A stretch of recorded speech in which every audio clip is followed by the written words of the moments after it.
Hello guys! Welcome back sa ating channel. For today's video, ang ituturo naman natin ngayon ay kung paano buksan itong gas cap. Mahalaga pala yung video natin lalong-lalo na sa mga beginner, sa mga baguhan pa lang sa pagsasasakyan, lalong-lalo na kung kailangan na natin magkarga ng gasolina. Ituturo ko kung paano buksan ito dahil dito tayo magkakarga ng diesel or gasolina. Unang-una, pumunta muna tayo sa loob ng ating sasakyan. Dito guys, meron kayong makikitang lever. Ayan, sa ibabang bahagi ng manubela. Hanapin lang natin yung simbolo ng gasolinahan. Ito. Makikita nyo to, meron tayo ditong simbolo ng gasolinahan. Then, hatakin lang natin to. Ayan. Pagkahatak natin, ibig sabihin, bukas na yung ating gas cap. Balik tayo dito. Ayan, kung makikita nyo.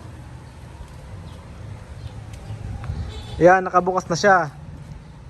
Ngayon, ang ginagawa ng mga gasoline boy, binubuksan lang to. Ayan. Dito pala may nakalagay na diesel. Ibig sabihin, diesel yung ikakarga dito. Ayan, para hindi na malito yung ating gasoline boy. Then, binubuksan lang nila to. Ayan. Ikutin nyo lang to guys. Then, okay na. Kung kayo yung magkakarga ng gasolina sa sarili nyo, ganyan lang magbukas ng gas cap. Napakadali lang. Then, ibalik na natin dahil hindi naman tayo magkakarga. Ayan, nakalock na, mahigpit na.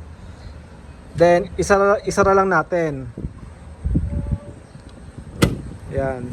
Ganun lang guys, magbukas ng gas cap ng ating sasakyan.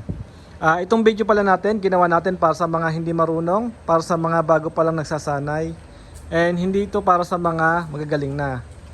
Yan, ulitin lang natin guys, ito yung ating hahatakin sa loob ng ating sasakyan. Yan, ito. Hatakin lang natin para mabuksan yung ating gas cap. Ayun lang guys yung video natin for today, and sana nakatulong yung information na to para sa mga beginner. See you na lang sa next update natin, and thank you. Bye!